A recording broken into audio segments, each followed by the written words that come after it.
মুশকিল হচ্ছে উনি যেহেতু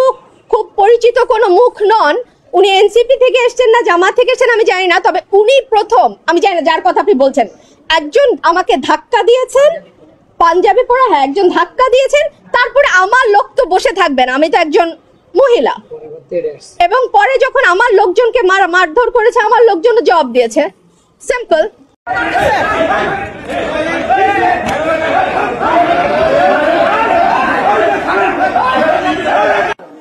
2 এবং 3 এর যে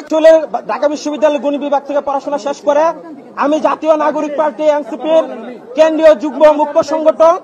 দক্ষিণাঞ্চলের ডেপুটি। আমি আজকে আমার নির্বাচনী আসন ব্রাহ্মণবাড়িয়া সদর 3 এবং বিজয়নগর নিয়ে আমি এখানে শুনানিতে অংশ নেওয়ার জন্য আমি উপস্থিত হয়েছি। এখানে একে একে অনেকেই শুনানিতে অংশগ্রহণ করছে, শুনানিতে তারা কথাবার্তা যুক্তিতর্ক তারা